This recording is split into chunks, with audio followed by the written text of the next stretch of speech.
Hallo zusammen, willkommen zurück. Dobrodošli nazad na moj kanal IT Svijet Njemačka. Nakon malo kraće pauze vidimo se evo ponovo u jednom novom okruženju, novom izdanju gdje sam odlučio za ovaj put da po prvi put na kanalu ugostim jednog gosta, dakle svog prijatelja i kolegu, IT stručnjaka, programera koji je zaposlen u Njemačkoj, koji je cijeli svoj, tako da kažem, radni vijek proveo ovdje i želio bih zajedno sa njim, dakle, da prenesem određena iskustva, kako izgleda ta programerska struka ovdje u Njemačkoj, koji su to sve izazovi s kojima se on susreće i kako to izgleda iz njegove perspektive. Mislim da je to mnogo bolje za vas, za sve ove koji gledate kanal, nego da ja to prepričavam onako kako sam ja to doživio ili kako ja to vidim. Also ich würde ganz geschwind auf Deutsch mal kurz gehen. Danke Darius, danke nochmal für deine Zeit. Danke, dass du trotz Corona Zeit für mich und für meinen Kanal gefunden hast. Wie schon besprochen, wir haben ein paar Fragen für dich heute. Ganz offen, ganz ehrlich, ohne Vorbereitung sozusagen, ganz spontan. Lass uns das mal durchgehen und wie gesagt, wenn du Fragen hast, gerne. Aber heute sind die Fragen für dich da. I would switch now to English in order to get this message as far as possible, so to say, in order to get it correctly distributed among all the participants and the people watching my YouTube channel. And yeah, since we are talking about the IT topics and development, and basically English is development's language, or the language for developers, let us just get into it. So the first question is basically, the introduction question. I would like to ask you to present yourself, tell us something a bit more about you, about your age, about your origins, and something just interesting about yourself. Right, so I'm currently 38 years old. I was born in a large industrial town in Poland, and I spent my first 12 years living there. I moved to Germany when I was about 12 with my mother, and well, that's how it all began. Right now I'm living in South Germany. I'm a developer by day and dead by night. Right now, one of my biggest, let's say, hobbies or fun things to do is astrophotography, where I do try to take some nice pictures of celestial bodies, not the neighbors. Yeah, that's a very interesting hobby. Maybe we can make one video on that topic as well. It's a very interesting topic.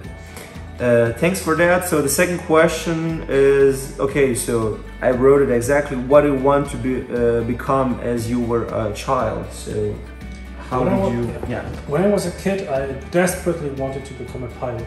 So that was all I was thinking about. It went so far that I was able to identify every airplane, no matter where, no matter which one. You could say, what's that? Ah, that's the new Boeing something. And I started I was taking flight lessons when I was 16, made my private pilot's license for small glider planes, and started studying aerospace engineering, because I thought basically that everything that has to do with airplanes is something I want to do. It should be my profession, my passion. Well, meanwhile, I was coding all the time as a hobby. And at some point I realized that I messed those two up. That my hobby was actually my passion, and my passion should have been my hobby all this time ago. That's why I'm a developer now, not a pilot. Excellent. I mean, yeah, the pilot, it's maybe a bit more interesting, more attractive. You are always on the way. but I'm sure there are a lot of challenges working as a developer Sure. as well. So the next question is, at what point you knew that development is your call? So basically, maybe you already answered to that, but When I was quite young, I think 11, 10 years old, my uncle gave me a Commodore C64 computer, one of those old things you plugged into the TV directly, and there was a manual with it in English. I couldn't read it, I didn't know how to. What I saw was that they had listed listings or code snippets to try, and I didn't know what they do, and I just figured out how to enter them, and all of a sudden the computer did something. And from this point on, I was elated, and I thought that's awesome. I need to do all the other examples, and that's basically how I learned how to program, by just following those examples as a small kid. And I knew that that's something I would always want to do and always have. that's a great story. The next question is, when did you wrote your first code? So Yeah, I was about 10 years old, 10 years of age. Yeah, I was I'm pretty sure it was a Hello World, most likely. What else could it be? yeah, that's the first thing to write. So okay, let's talk about your current occupation. So what is exactly your team role? What do you do in your team? So right now I'm a software architect. I'd say I'm also the deputy department head for a software development department, and the role is quite flexible. So it's also still a developer. I do architecture work. I do technical stuff, sometimes even HR stuff, or paper stuff, approving holidays for others, etc. So quite versatile. It's really interesting. I would like to talk about your daily routine at the moment, because I think that's something which is quite interesting topic for the viewers, because on my channel I have many IT developers and experts in different areas who are working abroad or living in Germany, want to come here. So basically a lot of them are asking themselves, okay, what is the difference between the job, IT job there or somewhere else, for example, in Germany. So I would like to ask you some questions about your daily routine. So what is basically the first thing you do in the morning? Like at work or in general? Let's say you can say in general, but at work is more important at this stage. Well, depends. I mean, so this might be interesting for you as an agile coach, but what I like to do every morning, I get up early.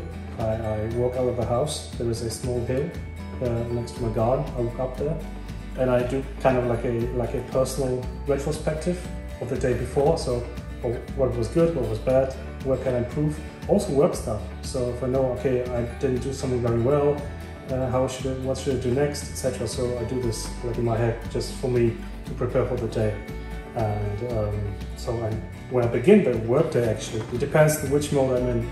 Currently, I'm basically operating two modes. As a contributor or developer, I try to focus on the work, on the most critical and technically most difficult tasks, mainly because basically I'm the freshest in the morning and I have the best decision-making capabilities in the morning. So that's why I focus. I try not to read any emails, basically because they are just other people's agenda for the day, more or less. So I try to avoid that. Really tackle the most important problems or the most difficult ones.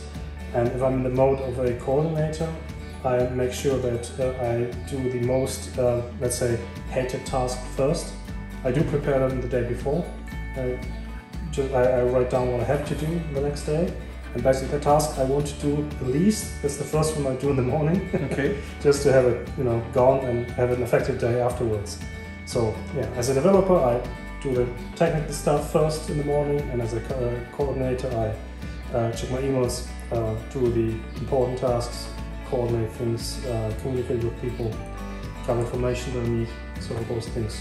Yeah, that's a pretty good plan. The next question is basically, what do you do when you get to the office? What is it? Sure. On those days, rare days, I'm in the office. Actually, the first thing I do when I enter, except saying hello to my colleagues, I make myself a tea, and then of course turn on my PC and either start up my Visual Studio to start coding, or check my emails and categorize them. Of course, I also do check the emails even I'm just coding, just to see if there's something urgent there. I just scan them, so if unimportant things, I keep them there for the rest of the day, but just to see if the CEO wrote me to come to see him. Yeah. so is life. The emails are pretty important. We have a lot of different communication channels, but still the emails are the most, let's say, communication channel these days. Okay, so after that, how do you usually start your day at the office? What do you do after, let's say, getting a coffee, reading the emails, saying hello to the colleagues? What is the first, let's say, the first major task of your day? Usually it's something I noted the day before. I try to structure my day around small packages of time I have, like an hour, for example, and I try to plan those tasks according to the hourly slots I have. And I just check what's up on the agenda, my own agenda I made the day before, and tackle it head on. Yeah, that's good. I mean, that's basically how anyone should start. As a developer, you have some agenda, but then you have to kick off. You have to start working on your daily tasks, I would say. Okay, the next question is, how often do you make breaks? So usually, except of course the one lunch break we have, after every hour I do, after every hour of concentrated work, I do a small break. Usually that doesn't mean that I watch cat videos on YouTube or something. I rather, maybe I get a coffee or talk to a colleague, but I try to keep it work related, and even there's no one around, I think about the problems I'm trying to solve just without staring at the screen. So basically that's like a short 5-minute break. Yeah. Sometimes just look out of the window, but I try to work on the problem, or the problem I have. Yeah, it's the most important thing is, my opinion is basically to get away from the screen. I just had recently participated on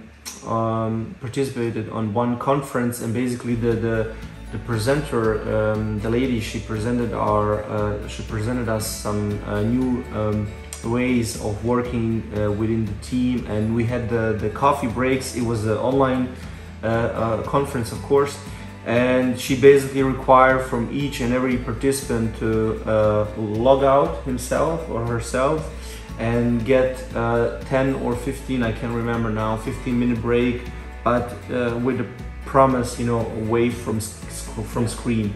So that was quite amazing, and really, if you are forced from somebody just to get away from the screen, and you make your pause, you make the pause, or you do your break that way, it brings a lot for you, for your concentration after the break. How do you communicate with your team members? What are the communication channels? It's all a bit over the place these days with the pandemic and all. It used to be simply just by talking to them. I'm in an office with 3 to 4 other people, so it was just part of standing up and talking to them about things. Now, of course, it's more difficult to do that, so we tend to communicate rather more effectively. So we call each other on Teams and talk mainly about work stuff, of course. And so that's also a lot of chatting is going on right now. So the classical text type chatting, that's the most, I think, common type of communication right now.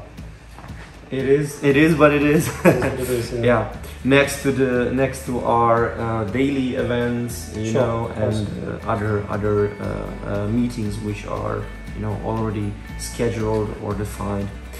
Thank you for that. So the next question, communication with the superior. So I think that's a really important thing for the people watching this video. what is the difference? You know, I can explain that, and I surely did that in some previous videos, and I would talk about those topics in the future. But from your point of view, what is it like to have a German for a boss, or let's say somebody who is, you know, coming from the German system? You have a lot of friends and colleagues working in other countries, not just in Europe but worldwide. What is it like to work in a German company and have the not particularly German person, but, you know, somebody from German system as a superior officer? Sure. So my boss, the head of the software department, is actually quite atypical for you know, typical Germans. He's a bit more relaxed for a German, of course, within those bounds. So, but it's actually quite refreshing. It feels more, at least now, it feels more like we're talking on the same level, and it's quite helpful, to be honest. And it's, you know, very comfortable talking to him. Yeah, usually we phone each other or talk through Teams, do video calls on a regular basis, just to you know, catch up with all the things we do. So that's why I probably have more communication with him than with my colleagues. That's why it's more comfortable by now, basically. But in general, is it more like, you know, a boss and employee relationship, or would you say it's like friendly atmosphere in IT? In IT, at least when we are talking about the IT companies, it doesn't feel like you have to sit up straight when he walks in the room. Not really. So it feels more like we're colleagues. Of course, he's the boss, but since we have this the agile approach, or we develop using Scrum, he isn't really the one who's telling me directly what to do. He isn't. Of course, he is responsible for the long-term vision, but at the end of the day, the Scrum pros or the product owners, they are the ones who decide what we do as a team, and we decide how we do it. So he's kind of removed from this process, which is really refreshing. And yeah, absolutely, much better in this setting than without the Scrum process, where your boss constantly comes to you to give you things to do. Yeah. Basically, the micromanagement. He is preparing the daily agenda for you, and you know, you have to work based on the tasks which you received, and this is long term. It's not good for both sides. The next question is basically, can you tell us the difference between being a developer in Germany and other parts of the world, based on your experience and connections? So I know that you have a lot of friends worldwide. You know, you have friends and colleagues in India, in Poland, and some other European countries. So if you can say one or two things which are really specific to the being developer or to IT company in Germany. Sure. So what you have is, which is quite interesting, very often if you have a developer in another country, like in India, for example, or Poland, or, you know, Czech Republic, it's more outsourced work. So kind of the human component is removed by the customer. Okay. So this kind of leads to an atmosphere where you as a developer have the need to work longer. So I know if I want to chat with friends of mine who are developers in other countries, I have to sometimes wait past 8 o'clock to talk to them, because I know they're still at work, which is something I never do now. Of course, if there were some situation where we do have to work long, I would, of course, but it's quite rare. It's a special circumstance, whereas for those guys it's more common. And also they do have the drive to work this hard or work this long. Yeah. So I sense this in them. Yeah. I can totally agree on that because I have also personal experience working in other countries. In my example, I was working for different companies from Bosnia, but working as well for the companies who are located in Bosnia, but coming from. So basically, it's like this overtime. It's included, so to say. It's by default regardless of priorities and job need to be done. It's basically, you know, and we as employees, we are trying, you know, to participate as much as possible and giving that by working overtime instead of, you know, having more structural approach and get the things done until, you know, 4 or 5 and then get home relaxed. Sure. And then if you achieve that, you know, the next day you would be better. You would come refreshed. You wouldn't be tired, and that would be really helpful with your team. Okay, so the last two questions. End of the day, what do you do to complete your work day at the office or home office? What do you do to complete? So basically, the end of the day for me is reserved for what I consider absolute and important tasks that have to be done, being filling out timesheets or you know, things like that. I don't really have anything to do with what I do, but I have to do them, or check an invoice, etc. What I also do is I go over the things I've done, things I have to do, maybe things I couldn't get to do, and so I make a small plan or agenda for the next day for myself. So this is basically how I end my day, this agenda then. Yeah, you like the conclusion, you like to have something written down, something which is basically, off. Yeah. Then it's your day off. Okay, good. And the last question, basically the best thing about your job, you know, why do you like your job? I think the thing I love most about this job, I mean, of course everyone's going to tell you things like, because there are so many different tasks, it's so diverse, but actually what I love most about this job, it's one of those rare types of jobs where you do have to do more than others just to be hireable in 10 years. Mm-hmm. You can't just do what you do daily and then just, you know, kick it and that's it. Because in 10 to 15 years, you're going to have trouble if you were to find yourself in a situation of... Or even less, 10, 15 years. Or less. Which means you can get ahead much easier. You don't have to work harder or longer than others to kind of, you know, climb the ladder. Mm-hmm. All you need to do is just learn your things. And there is a basically endless supply of new things to learn. So that's kind of the most interesting things.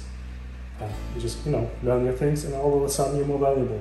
Yeah, instead of working harder, you know, trying to work better, but in a way, you know, trying to improve your work, you're changing the scale, changing the scale of your competences, of your technical work, you know, not just investing more time, but, you know, trying to invest time as well, but in particular set of technical skills, or new programs or new approaches, something which is fulfilling your profile. And nowadays, to be fully honest, developers are no longer, you know, just developing. Developers are writing blogs. Developers are participating in conference. Are doing a lot of coaching, are interviews. Yeah, and it's just in order to keep yourself above the water, you have to do much more instead of just coding. Yeah. I had this nice example of a truck driver, and this is not against truck drivers, very important people, but if you're a truck driver and you learn to play the guitar, that's useless for a job. You can't go to your boss and say, hey, I learned to play the guitar, get more money. Not gonna happen. But as a developer, if I learn to play an instrument, you know, it's going to increase my creative capabilities, which in turn will... And use the colleagues, definitely. Yes, and use the colleagues, but it's a dumb example, but it shows that there are so many things I can learn that will give me an edge. It can be interpersonal communication. It could be, you know, how to organize yourself, how to hack your brain to do things you can't usually, or, you know, how to increase your productivity or your creativity, which is an important part of the job profile, basically. And this is quite unique in this profession, that you have this possibility to improve yourself on such a large and wide scale. Yeah, definitely.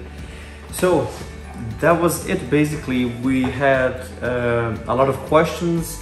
This was the first interview with the guest, somebody who really has experience in IT branch, and you know, somebody who has is actively working in the German IT area.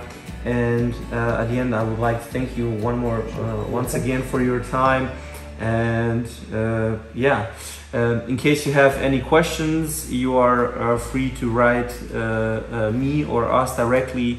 If you subscribe. If you subscribe, of course.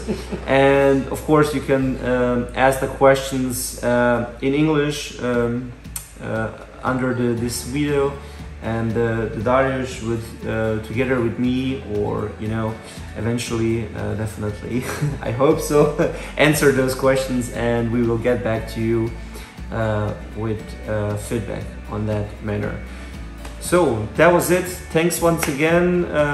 Subscribe to this channel, like this video, and share it with your friends and colleagues. And I will make sure to post a new video with interesting topics. Thank you very much. Thank you for your time. Thanks. Bye. Bye-bye.